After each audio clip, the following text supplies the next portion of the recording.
الحمد لله نحمده ونستعينه ونستغفره ونؤمن به ونتوكل عليه ونعوذ بالله من شرور أنفسنا ومن سيئات أعمالنا من يهده الله فلا مضل له ومن يضلله فلا هادي له ونشهد أن لا إله إلا الله وحده لا شريك له ونشهد أن سيدنا ومولانا محمدا عبده ورسوله أما بعد فقد قال الله تبارك وتعالى في القرآن المجيد والفرقان الحميد أعوذ بالله من الشيطان الرجيم بسم الله الرحمن الرحيم واعتصموا بحبل الله ولا تفرقوا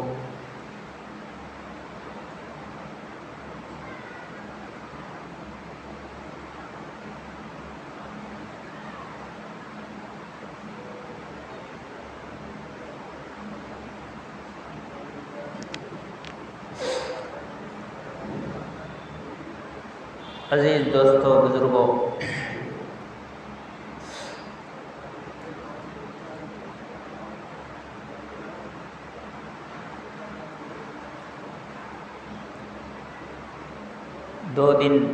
تین دن کے بعد 15 اگست ہے اور پورے ملک میں اس موقع پر خوشیاں منائی جاتی ہیں اور جھنڈا لگایا جاتا ہے، جھنڈے کو سیلوٹ کیا جاتا ہے، لیکن افسوس یہ ہے کہ اس موقع پر جھنڈا تیار کرنے والوں کو بھی بھلا دیا جاتا ہے اور جھنڈا ہاتھ میں آنے کے لیے کتنے لوگوں نے قربانیاں دی ہے، کیسی کیسی قربانیاں دی ہے، ان سب کو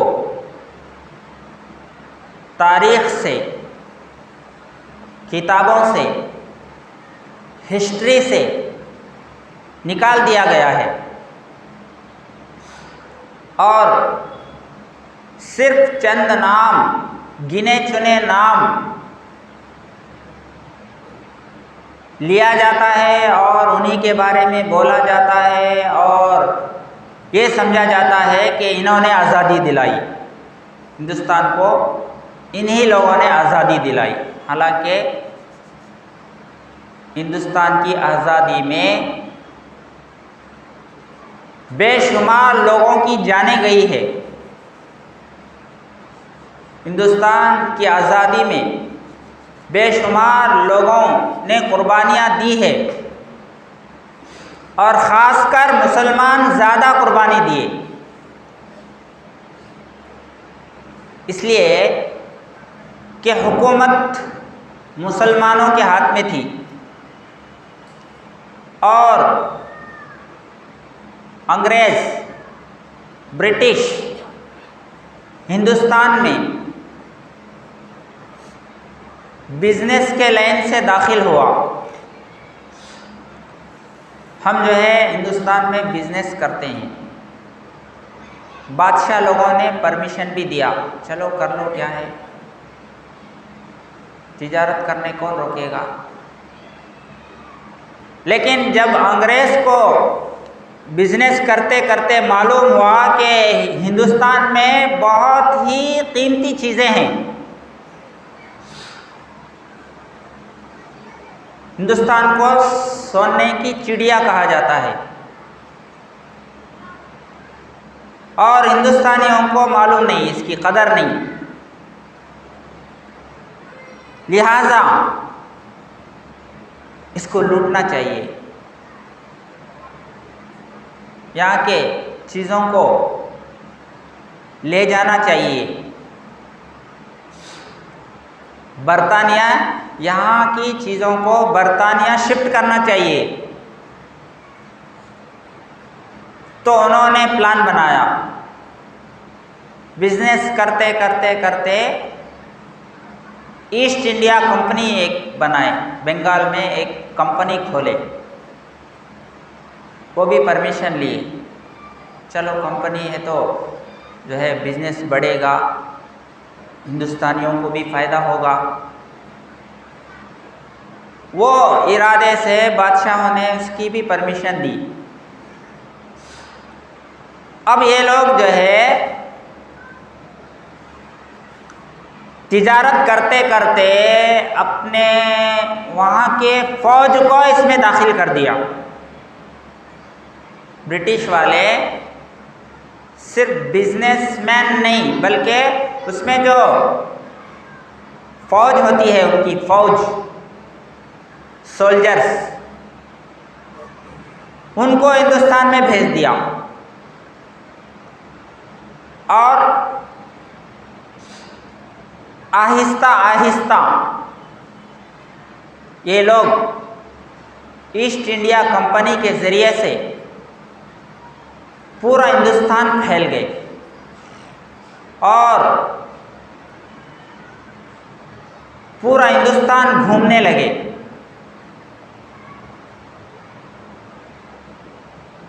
اور یہاں تک کہ جب بادشاہ لوگوں کو معلوم ہوا کہ یہ لوگوں کا ذہن بنا رہے ہیں، لوگوں میں نفرتیں پیدا کر رہے ہیں، اور یہ حکومت کرنا چاہتے ہیں، لڑنا چاہتے ہیں، آپس میں لڑا کر ہماری حکومت گرا کر یہ خود حکومت کرنا چاہتے ہیں، جب یہ بادشاہ لوگ بھانپ لیے تو 1754 عیسوی میں نواب سراج الدولہ، ان کے نانا، نواب سراج الدولہ کے نانا وردی علی خان، یہ جو ہے سب سے پہلے انگریزوں سے لڑائی کی، اور وہاں ان کی 2 کیمپ تھی، ایک ڈائمنڈ اوبر ان کا ایک ان کے لوگوں کے سٹے کرنے کی جگہ، اور ایک کوئی جگہ ہے وہاں سٹے کیے تھے، ان کی فوج اور ان کے افراد، ان کے لوگ، ان کے اسلحے سب کچھ وہاں موجود تھے۔ تو یہ سراج الدولہ کے نانا جو ہے ان کی حالت کو سمجھ کر جو دوسرے کیمپ میں تھے ان سے جہاد کر کے ان کو وہاں سے بھگا دیے، اور یہ ڈائمنڈ اوبر کے پاس چلے گئے، یہ لوگ بھی جا کر وہاں پناہ لیے۔ اب اس کے بعد انہوں انتقال کر گئے، کون؟ سراج الدولہ کے نانا۔ پھر اس کے بعد نواب سراج الدولہ یہ 1766 میں حکومت سنبھالے، بادشاہ بنے۔ انہوں نے بھی انگریزوں سے پناہ لی، پنگا لیے اور انگریزوں کا مقابلہ کیا۔ بالکل جوان العمر، نوجوانی کے عمر میں انگریزوں سے انہوں نے لڑائی شروع کی۔ اس میں اتفاقاً نواب سراج الدولہ ہار گئے اور وہ شہید بھی ہوئے۔ اب جیسے ہی نواب سراج الدولہ شہید ہو گئے، ہار گئے، تو اب برٹش کو اور پاور مل گیا۔ اڑیسہ، بنگال اور مہاراشٹر، بہار، اڑیسہ، بنگال، یہ 3 اسٹیٹوں پر پورا قبضہ کر لیے وہ لوگ، قابض ہو گئے، قبضہ کر لیے۔ پھر جو ہے ادھر اسی دور میں ادھر جو ہے ٹیپو سلطان کے ابا حیدر علی، انہوں آندھرا کے کڑپا میں پیدا ہوئے، کڑپا ڈسٹرکٹ آندھرا والے چھنو، بعد میں ادھر کرناٹک گئے تو ٹیپو سلطان وہاں پیدا ہوئے۔ تو حیدر علی وہ بھی جو ہے انگریزوں سے لڑے اور 2 جنگوں میں وہ جیتے، حیدر علی۔ تو ادھر جو ہے حیدر علی 1782 میں گزر گئے، انتقال کر گئے۔ اس کے بعد ٹیپو سلطان شہید رحمۃ اللہ علیہ بادشاہ بنے۔ اس کے بعد ٹیپو سلطان شہید رحمۃ اللہ علیہ بھی انگریزوں سے لڑائی کیے، 2 لڑائیاں ہوئی۔ ایک میں اچانک حملہ ہوا، ایک بار برٹش اچانک حملہ کیے اور اچانک حملہ کرنے سے نقصان ہوا اور معاہدہ کرنا پڑا ان سے، انگریزوں سے 3 کروڑ روپے دینا پڑا۔ 3 کروڑ روپے دیے اور اپنے 2 بچوں کو بھی گروی رکھے، انہوں ہینڈ ورک کر لیے، تمہارے بچوں کو تمہیں لڑائی چھوڑے تو ان کو چھوڑتے، نہیں تو ہمیں نہیں چھوڑتے۔ ٹھیک ہے رکھ لو بولے، لیکن میں لڑائی نہیں چھوڑوں گا۔ تو آدھی جو ہے سلطنت بھی ان کو لکھ کے دیا گیا۔ اس کے بعد ٹیپو سلطان شہید رحمۃ اللہ علیہ بہت ہی، ایک تو عالم بھی تھے، پلس مجاہد بھی تھے، پلس بادشاہ بھی تھے، پلس علم والے بھی تھے۔ تو ان کو معلوم ہو گیا کہ جو ہے انگریز آہستہ آہستہ سکہ جما رہا ہے اور یہ آہستہ آہستہ مضبوط ہوتے جا رہے ہیں۔ تو انہوں نے بیرون ملک، باہر کے بادشاہوں سے رائے مشورہ لیے اور خطوط لکھے، لیٹرز۔ ہندوستان میں ایسا چلتا ہے، انگریز جو ہے قبضہ کرتے جا رہے ہیں اور زمینوں پر قبضہ ہو رہا ہے، حکومت پر قبضہ ہو رہا ہے، بادشاہوں سے لڑتے جا رہے ہیں۔ تو ہر جگہ انہوں نے ان کی بس میں جو تھی، انہوں نے محنت کی، کوشش کی، سب جگہ سے مدد لینے کی کوشش کی ٹیپو سلطان شہید رحمۃ اللہ علیہ۔ تو ادھر پوری طرح مضبوط ہو گئے انگریز۔ اور بہادر شاہ ظفر دلی کا اس وقت بادشاہ تھا، مغل بادشاہ. تو وہ بہادر شاہ ظفر آہستہ آہستہ یہ لڑتے لڑتے ان کے اوپر بھی اٹیک کیے، بہادر شاہ ظفر، اور ان کو قید کر کے رنگون بھیج دیے. رنگون ایک جگہ ہے سری لنکا کے پاس، اور ان کے سامنے، ان کے آنکھوں کے سامنے 4 بیٹوں کو ذبح کرے. انگریز کیا گزر رہا ہوگا وہ بادشاہ کا، ان کے سامنے ان کے بیٹوں کو ذبح کیا گیا. اور ادھر دوسری بار ٹیپو سلطان شہید رحمۃ اللہ علیہ کے اوپر دوسری بار 1799 میں حملہ کیا گیا، اور اس میں جو ہے خود ٹیپو سلطان کے پاس رہنے والے انگریزوں کا سپورٹ کیے، یعنی ان کو آنے کا موقع دیے، ان کو جو ہے اندر کی سب چیزیں بتا دیے، ایسا حملہ کرو، ایسا حملہ کرے تو تمہیں کامیاب ہوتے. جعفر میر صادق یہ لوگ دھوکہ دیے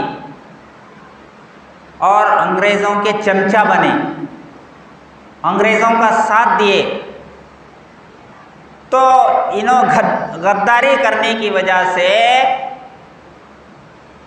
انگریز سری رنگا پٹنم جو قلعہ ہے جہاں ٹیپو سلطان اپنے فوج کے ساتھ رہتے تھے، وہ چاروں طرف سے گھیر لیے. تو پورا حملہ ہونے والا ہے.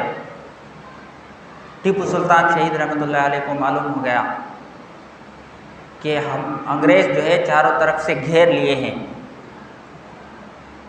اور ٹیپو سلطان شہید رحمۃ اللہ علیہ تلوار لے کے نکلے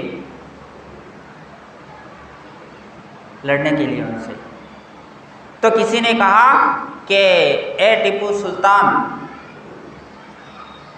انگریزوں کی فوج بہت زیادہ ہے، ان کے پاس تلوار بہت ہے، ان کے پاس لڑنے کے لیے سارا سامان ہے، ہمارے پاس کچھ بھی نہیں ہے. اس لیے کیا کرو، تمہیں سرنڈر ہو جاؤ، ہمیں لڑ نہیں سکتے ان سے، ہم ان کا مقابلہ نہیں کر سکتے، تم سرنڈر ہو جاؤ، ان کی حکومت کو تسلیم کر لو، وہ تم کو چھوڑ دیں گے. تو اس وقت ٹیپو سلطان شہید رحمۃ اللہ علیہ نے جو جملہ کہا تھا وہ آج بھی بہت ہی مشہور ہے، اور اس کو سونے کے پانی سے، سونے کے الفاظ سے لکھنے کے قابل ہے. اس وقت انہوں نے کہا کہ تم مجھے ان کے سامنے جھکنے کے لیے کہہ رہے ہو، میں بہادر ہوں. تو ٹیپو سلطان رحمۃ اللہ علیہ تلوار لے کے نکلے اور یہ کہا کہ گیدڑ کی 100 سالہ زندگی سے شیر کی 1 دن کی زندگی بہتر ہے. شیر جیسا جیو، 1 سال جیے تو بھی، 1 دن جیے تو بھی، 100 سال گیدڑ بن کے پنجرے میں گزار رہے ہیں، غلامی میں گزار رہے ہیں، یہ مجھے پسند نہیں ہے. تو ٹیپو سلطان شہید رحمۃ اللہ علیہ لڑنے کے لیے گئے، اور لڑتے لڑتے تلوار ٹوٹ گیا اور جو ہے شہید کیا گیا. اور اسی وقت جو ہے برٹش کا آفیسر نے ان کے لاش کے پاس کھڑ کر یہ اعلان کیا کہ لو اب ہندوستان ہمارا ہو گیا ہے، آج سے ہندوستان ہمارا ہو گیا، یعنی اب کون بھی ہمیں لڑنے والے نہیں، ہمارا مقابلہ کرنے والے کون بھی نہیں. تو اس نے اعلان کر دیا، ڈکلیئر کر دیا کہ ہندوستان ہمارا ہو گیا۔ تو ہندوستان ایسے ہی آزاد نہیں ہوا، اس کے پیچھے ہمارے بڑوں کی قربانیاں ہیں۔ پھر برٹش جو ہے ادھر اوپر آئے، کہاں؟ دلی کے پاس۔ پھر جو ہے دلی میں بھی حملہ کیا اور وہاں بھی جو ہے بادشاہ کو قید کیے اور حکومت شروع کر دی۔ اس وقت جو ہے دلی میں شاہ محدث دہلوی، ولی اللہ محدث دہلوی، بہت بڑے اللہ والے تھے۔ تو جب برٹش پوری طرح قابض ہو گئے اور بادشاہ کو بھی قید کر دیے، تو انہوں نے فتویٰ دیا کہ ہندوستان جو ہے اب غلامی میں آ چکا ہے، ہندوستان غلامی میں گیا ہے، ہر مسلمان کے لیے لڑنا ضروری ہے، ہر ہندوستانی کے لیے ان کے خلاف انگریزوں کی غلامی میں نہ رہے ہندوستان، اس لیے لڑنا ہے۔ انہوں نے جو ہے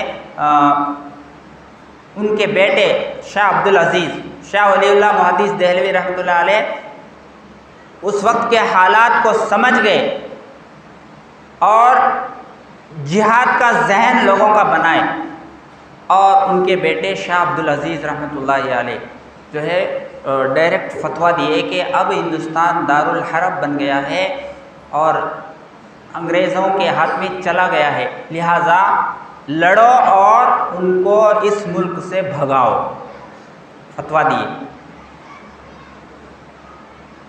اور اپنے دو شاگرد شاہ احمد شہید اور شاہ اسماعیل شہید رحمۃ اللہ علیہ، ان دونوں کو جو ہے ذمہ داری دیے کہ تم جا جا کے لوگوں میں سناؤ، لوگوں کو بیدار کرو، یہ انگریزوں کو یہاں سے بھگانا ہے، انگریزوں کی غلامی میں ملک جا چکا ہے، لہٰذا تم کیا کرو، جگہ جگہ جا کر کے لوگوں کا ذہن بناؤ۔ تو یہ دونوں جگہ جگہ جا کر کے لوگوں میں ذہن بنائے، جبکہ 1824 ہو گیا یہ سب حالات ہوتے ہوتے۔ اس کے بعد جو ہے یہ سلسلہ چلتے رہا، اندرونی اعتبار سے جہاد کا کاروائی اندر اندر سے لوگوں کا ذہن بناتے ہیں، لوگوں کو تیار کرتے ہیں، اور ادھر جو ہے انگریز برٹش جو ہے ہر اعتبار سے مضبوط ہوتے جاتے ہیں، اور ان کو جہاں جہاں معلوم ہوتا کہ ہمارے خلاف، ہماری حکومت کے خلاف بغاوت جو بھی کر رہا ہے تو اس کو جو ہے جیل کی سلاخوں میں ڈالتے۔ تو یہ اللہ والے تحریک یعنی جہاد کے تحریک کو کرتے رہے، یعنی اس کا کمانڈر بنتے رہے۔ عنایت علی صاحب اور ایک ان کے بھائی ہے، وہ جو ہے اس کے لیڈر بنے جہادی تحریک کا۔ پھر ہوتے ہوتے یہ 1857 تک آیا، یعنی یہ لوگ جو ہے جہاد کے بارے میں انگریزوں کے خلاف جہاد کرنے کے لیے ان کو ابھارا گیا اور لوگوں کو تیار کیے۔ تیار کرنے کے نتیجے میں ایک ٹیم تیار ہوئی، اور اس میں علماء ہے، مین عالم لوگ۔ ایک ٹیم تیار ہوئی اور وہ جنگ بھی شروع ہوئی، انگریزوں سے لڑنا بھی شروع کر دیے، لیکن اس میں مسلمان ہار گئے 1857، کیونکہ ان کے پاس کیا بھی نہیں تھا، کوئی پلاننگ نہیں، پورا ذہناً تو تیار ہے لیکن ان کے پاس کچھ بھی نہیں ہے، اسلحہ وغیرہ نہیں ہے، تو اس میں ہار گئے۔ تو اس میں مسلمانوں کو، بہت سارے مسلمانوں کو کالا پانی میں بھیج دی، کالا پانی، یعنی انڈومان ایک علاقہ ہے، اس میں جو ہے جزیرے ہے، سمندری علاقہ، یعنی سمندر میں بیچ میں جو ہے تھوڑے ایریا میں پانی نہیں رہتا، سکھا سکھا رہتا ہے، تھوڑے ایریا میں پانی ہے، تھوڑے ایریا میں پانی نہیں، لیکن چاروں طرف سے سمندر پانی ہے۔ تو اس میں جو ہے لوگوں کو ڈالا گیا، جو لوگ بھی اس تحریک میں شریک ہے بلکہ ان کو گمان آیا، ان کو جو ہے لے جا کو وہاں ڈال دیے، کالا پانی اس کو کہا جاتا ہے۔ تو اس کے بعد کچھ لوگ یہیں تھے، تو حضرت قاسم نانوتوی رحمۃ اللہ علیہ، اب جو ہے پوری طرح انگریز قبضہ ہو چکے ہیں، تو قاسم نانوتوی رحمۃ اللہ علیہ نے دیوبند میں ایک مدرسہ کھول دیا، اور وہ بھی ایک ہی اسٹوڈنٹ تھے، اور ان کی نیت یہ تھی کہ اسلام کو بچانا ہے، اسلام کو بچانا ہے تو مدارس کے جال کو پھیلاؤ۔ تو جگہ جگہ جو ہے مدرسے قائم ہوئے۔ اس وقت دیوبند 1866 میں دیوبند جو ہے اس کی بنیاد ڈالی گئی، اس کے 1 سال کے بعد سہارنپور کا مدرسہ جو ہے قائم ہوا۔ اس کے بعد جو ہے یہ لوگ قاسم نانوتوی رحمۃ اللہ علیہ اور جو ہے حاجی امداد اللہ مہاجر مکی اور شیخ الہند محمود الحسن رحمۃ اللہ علیہ، یعنی جو شاہ ولی اللہ محدث دہلوی جس چیز کو لوگوں میں بتا کے گئے تھے اس کو انہوں نے زندہ کیا، اور جو ہے اسی کی فکر میں لگے رہے، اور جو ہے آخر میں وہ مدرسے سے ایک طالب علم نکلا محمود الحسن دیوبندی رحمۃ اللہ علیہ، یہ جو ہے حضرت قاسم نانوتوی رحمۃ اللہ علیہ کے خاص شاگرد، ان کی فکر یہ لیے، اور جو ہے کسی طرح ہندوستان کو آزاد کرنا چاہیے، اس لیے جو ہے انہوں نے پلان بنایا، اس کو بولتے ہیں تحریک ریشمی رومال۔ یعنی تحریک ریشمی رومال، اس کا مقصد کیا تھا؟ اندر ہندوستان کے اندر جو ہے انگریزوں کے خلاف لوگوں کا ذہن بنایا جائے، اور باہر سے لوگوں کی مدد لی جائے، باہر سے یعنی جیسے افغانستان ہے اور دوسرے ملک ہیں، ان لوگوں سے مدد لینے کے لیے ایک پلان بنائے تحریک ریشمی رومال۔ تو جب انگریزوں کو معلوم ہوا کہ وہ لیٹر لے جا رہے تھے تو ان کو معلوم ہو گیا کہ کچھ ہمارے خلاف پلان بنا رہے ہیں،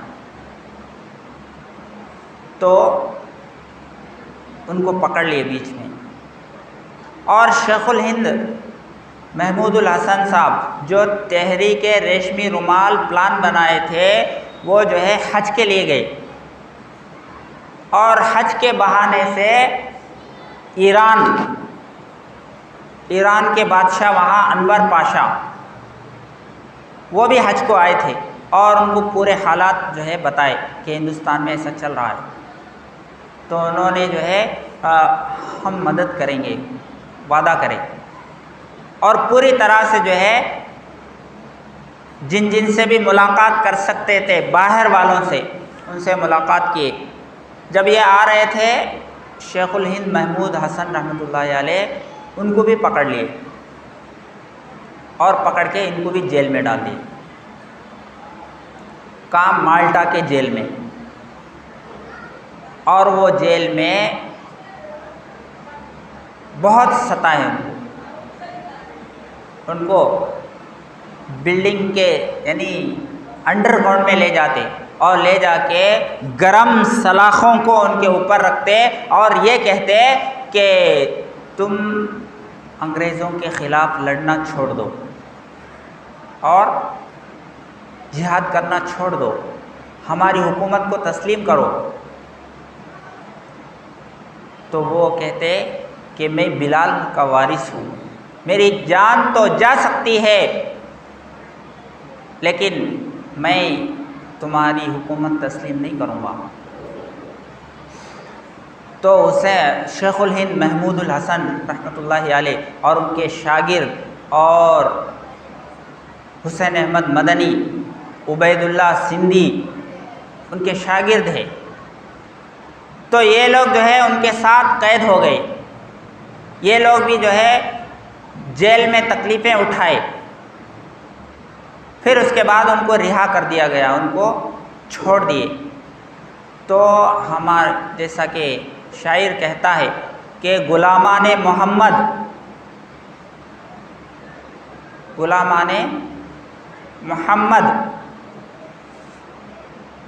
جان دے سکتے ہیں، جان دینے، غلامان محمد کو جان دینے کی پرواہ نہیں، یہ سر کٹ جائے یا رہ جائے اس کی کوئی پرواہ نہیں۔ تو ہمارے اکابرین اس ملک کو آزاد کرنے کے لیے بہت ساری قربانیاں، یعنی یہ 1857 اس سے پہلے سے یہ جو ہے جہاد انگریزوں کو دوڑانے کے لیے اسی وقت سے شروع ہوئی ہے۔ ایک ہی بار جو ہے ایک دم جو ہے ایک ہی سال میں یہ پلان چلا، ایسا نہیں ہے۔ 200 سال پکڑے ہیں آزادی، ملک کو آزاد کرانے کے لیے۔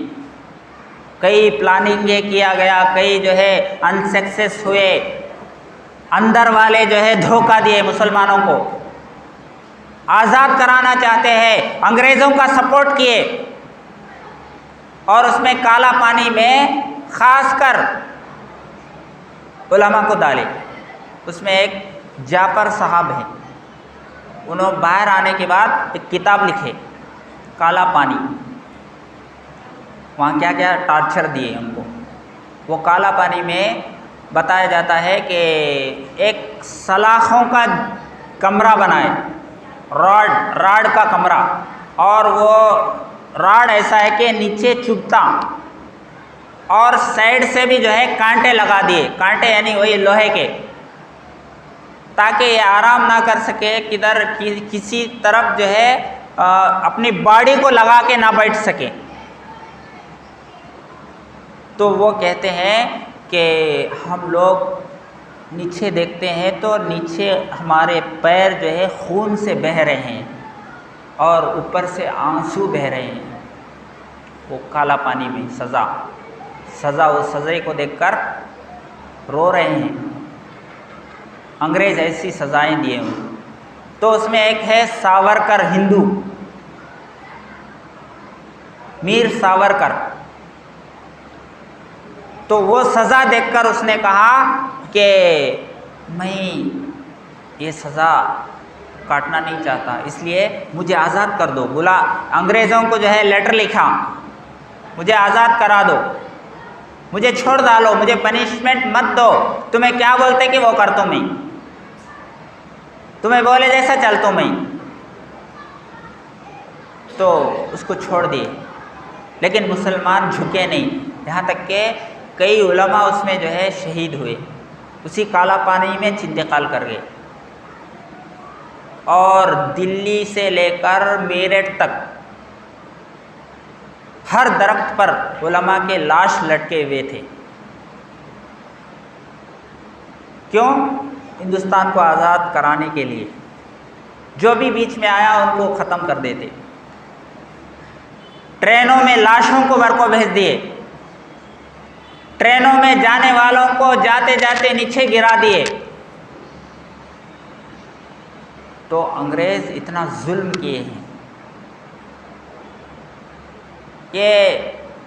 لیکن کوئی بھی جو ہے یہ ہسٹری نہیں بتاتا، پورا ہسٹری سب چینج کر دیے، مسلمانوں کا ہسٹری سب ختم کر دیے، خالی نہرو کا، گاندھی کا، امبیڈکر کا، ان کے نام آتے ہیں، مسلمانوں کی قربانی کچھ نہیں۔ تو یہ لوگ ہسٹری کو تبدیل کرتے ہیں، اللہ کی کتابوں کو چھوڑے نہیں یہ لوگ، زبور بھی باقی نہیں ہے، انجیل بھی باقی نہیں ہے، اللہ کی کتابوں کو بدلنے والے یہ ہماری ہسٹری کو کیسے چھوڑیں گے؟ یہ بھی بدلنا چاہتے ہیں، لیکن ہم کو اپنا تاریخ یاد رکھنا ہے۔ کیوں؟ تاریخ یاد رہے گا تو اگر آگے حالات ویسے ہوں گے تو ہم کو پیچھے سے سبق لینے کے لیے آسان رہے گا، ورنہ ہم بھی جو ہے پٹ جائیں گے، ہم بھی مر جائیں گے اور ہم کو تہس نہس کر دیں گے۔ پیچھے کی اگر تاریخ ہم کو صحیح معلوم ہے تو پھر ہم دھوکہ نہیں کھائیں گے۔ اس لیے ہمیں اپنی تاریخ کو یاد رکھنے کی ضرورت ہے، اور اپنے تاریخ کو یاد جو قوم نہیں رکھتی وہ مٹ گئی، یعنی اندرونی اعتبار سے مٹ گئی۔ اور خاص کر جو ہے انگریزوں کا یہ پلان ہے کہ مسلمانوں کو ان کا ایمان جو ہے کمزور کر دو تو یہ کچھ بھی نہیں کر سکتے ایمان۔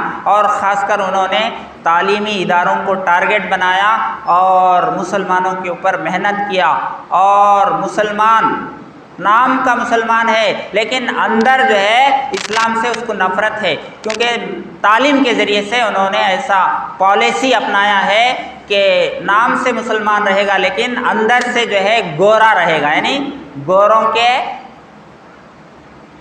پلان پر چلے گا۔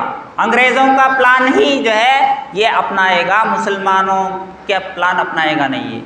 تو آج وہی پالیسی چل رہا ہے، اس لیے اس کو جاننے کی ضرورت ہے اور تاریخ کو یاد رکھنے کی ضرورت ہے، اور صحیح بات دوسروں تک پہنچانے کی بھی ضرورت ہے۔ اللہ تعالیٰ عمل کی توفیق عطا فرمائے۔ جو سنت نہیں پڑھے وہ سنت ادا کرے۔